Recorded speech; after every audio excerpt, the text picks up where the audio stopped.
Although they've been extinct for quite some time, the Megalodon shark is a creature that has long captured our imaginations. There are so many fascinating facts about this enormous shark that it's regarded as one of the largest and most powerful vertebrates in history. In this video, we'll tell you some incredible facts about the Megalodon that you may not have known. But before you dive in, make sure to click on the subscribe button and turn on your notifications. We were born too late to see the Megalodon in person, so why compound that tragedy by missing out on the latest from the hub? Size. When the gigantic triangular fossilized teeth of the Megalodon were first found, people believed them to be petrified tongues of dragons. Because their skeletons are formed of cartilage rather than bone, like all other sharks, their fossils have been poorly preserved over the years. Their teeth are the part that we are most familiar with because they hold up much better than cartilage.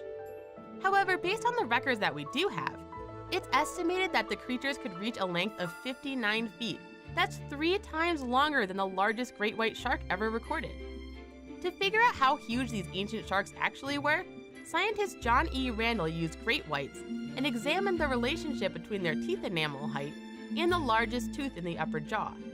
By applying this method to the Megalodon, Randall was able to conclude that the 2 specimens he examined were likely around 43 feet in length. Years later, scientists believed that they had found a linear relationship between the shark's length and the height of their largest anterior tooth located in the upper jaw. By applying this method to a Megalodon tooth, they realized the creature would have been approximately 53 feet long. Because sharks have triangular teeth, the maximum tooth height is actually measured from the tip of the tooth to the lobes of the root, measured diagonally. Other methods involving using crown height and root width, and there is some disagreement about how large these sharks can get, with some people believing that they could grow up to 90 feet long. Family. When Megalodon fossils were first discovered, there was a lot of debate about which genus they belonged to. Many scientists were quick to classify them as Carcharodons and assumed that they were members of the Lamnidae family, along with great white sharks. These sharks tend to be heavily built and swim quickly through the ocean. However, as our knowledge of taxonomy grew and gaps in the fossil record began to fill in, it became apparent that this classification just didn't fit. Now it's thought that Megalodons were the endpoint of a chronospecies. A chronospecies is a group of species derived from a single pattern development that shows a single evolutionary line instead of divergent species. It's now believed that the Megalodon belongs under the family Odiodontidae, which can be traced back to the otodus shark. While the media likes to portray the Megalodon as an oversized great white, that claim just doesn't match the fossil records.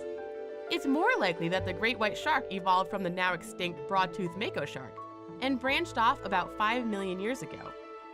Food. Okay, so we have established that the Megalodon is absolutely gigantic. So what did these massive sharks eat? Well, the short answer is whatever they want. But a more specific answer can be found by examining fossil evidence. To provide enough power for their massive bulk, it's likely that they required about 2,500 pounds of food per day. That's about 1.5 cows, if cows are your preferred method of measurement. While young Megalodons were limited to sea cows, sea lions, and turtles, adults would have been able to prey on large whales. In fact, the teeth of ancient Megalodons have been found near their quarry. Finding Megalodon teeth means there's a great chance of finding other marine fossils nearby. Each Megalodon had 4 or 5 rows of teeth, and any teeth that were lost were replaced within 48 hours. They would come up underneath their prey and slam into it at high speeds, much like the great white sharks of today have been known to do. Even if their prey managed to avoid ending up in their toothy maw, they'd likely sustain enough damage to ensure that they weren't going to escape. Teeth. While you won't see them swimming in the ocean today, Megalodons were once found all over the world during the Cenozoic era. We've spoken about their teeth before, and that's because they are both incredible and really the only thing we have left of these massive sea creatures. With each shark having 4 or 5 rows of teeth constantly regenerating, it's not surprising that these fossils are incredibly common. They can be up to 7 inches long and are frequently in less than perfect condition. When we find them, they tend to be chipped, scraped, or damaged. However, giant specimens in good condition can be sold for tens of thousands of dollars at auction. Even their name comes from the ancient Greek term for big tooth. Because their teeth are so solid, they fossilize easily, which is another big reason why there's no short supply of them. It's believed that they had the strongest bite of any known animal, and computer models estimate their bite force at between 24,000 and 40,000 psi. That is 6 to 10 times as strong as a modern great white and a saltwater crocodile. Breeding grounds. In 2009, a Megalodon breeding ground was found off the coast of Panama.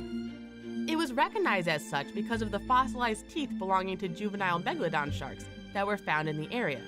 Experts from the University of Florida collected and studied the teeth and determined that juvenile Megalodon sharks were approximately 20 feet long. That means that a young Megalodon was as large as the largest great white sharks. In total, the team located about 400 teeth collected from the water.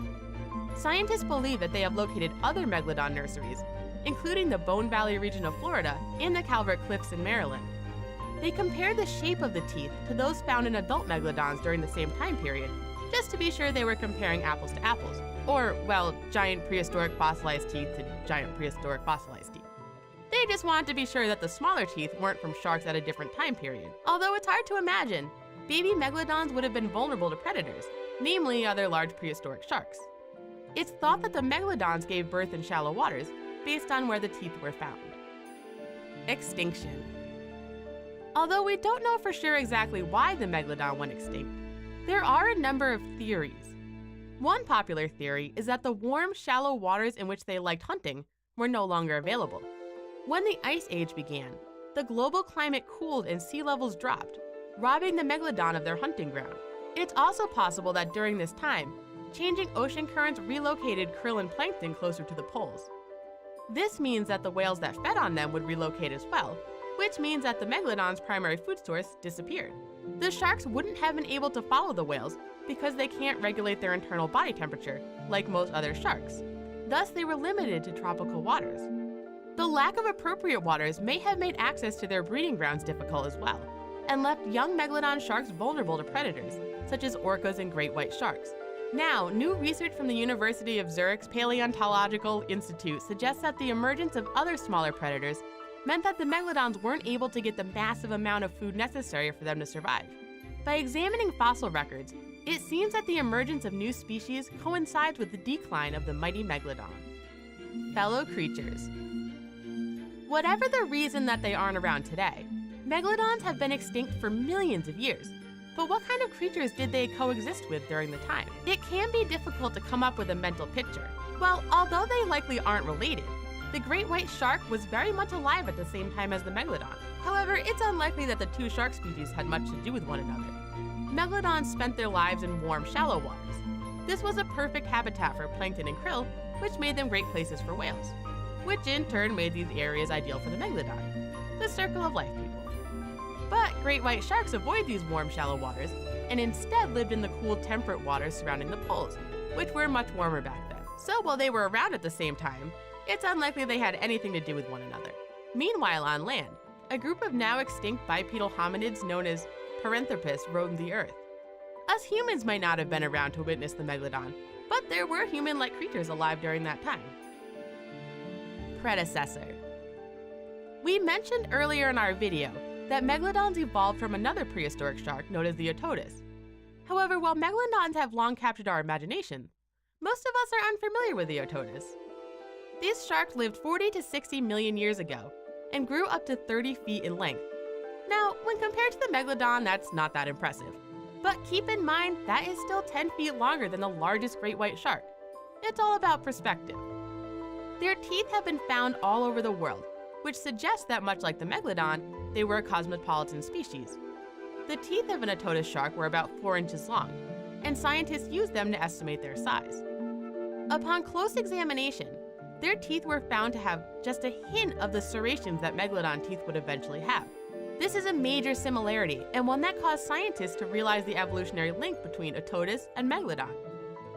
While Megalodon means big tooth, Otodus comes from Greek, meaning ear-shaped tooth. Maybe you have to squint to see how these teeth resemble ears. Little is known about this prehistoric predator, because much like the Megalodon, its body was made of cartilage which does not fossilize well. Predation.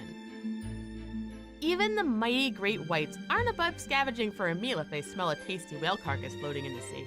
In fact, scientists believe that scavenging may be a bigger part of the great white's diet than we previously thought. Most sharks today are opportunistic predators, meaning they tend to eat whatever's available. However, scientists believe that the Megalodon was the most formidable carnivore to ever exist, on land or sea. Their enormous size, coupled with their ability to swim at high speeds and their strong jaw, make this shark a fearsome apex predator. There is no shortage of whale bones found with deep, large gashes made by Megalodon teeth. We mentioned earlier that it's believed that Megalodons came up from underneath their prey, similar in a manner to great whites. However, Megalodons are thought to have displayed a more aggressive and effective hunting strategy. While examining the remains of a 30-foot-long baleen whale, it seemed that a Megalodon had focused its attack on the tough, bony portions, such as the shoulders, flippers, and ribs. These are areas that the great white would avoid. This attack would have immobilized the prey before it succumbed to its injuries. Because Megalodon teeth are so much more plentiful and enormous than those of a great white, they were able to pull off this bold and effective strategy. Comparison. While we're totally confident that Megalodons are long gone, it's fun to imagine what it would be like to see one swimming in the ocean today. If a Megalodon starred in Jaws, they would have needed a lot more than a bigger boat to take it down. So just how out of place would the Megalodon be when compared to current sea creatures? Although some believe that they were larger and heavier, we'll go with conservative and highly agreed upon estimates here. Megalodons weighed about 75 tons. That's about half as much as an enormous blue whale, or about 7 10-ton killer whales. Speaking of orcas, if we assume that Megalodons were about 60 feet in length, that's as long as 3 of them. They were even larger than a whale shark, the largest of which was measured to be 40 feet in length. And while whale sharks only feed on small plankton, Megalodon was a ferocious apex predator. They'd be comparable in size to the gentle humpback whale, since female humpback whales grow to a maximum length of about 52 feet. One of the smallest species of sharks, the dwarf lantern shark, is about 8 inches long, making it slightly larger than even a single tooth of the Megalodon. The Megalodon was such a fascinating and fearsome animal that it feels as if we could have talked about it all day. What's your favorite Megalodon fact? Tell us in the comment section. Thanks for watching our video, and we'll see you next time.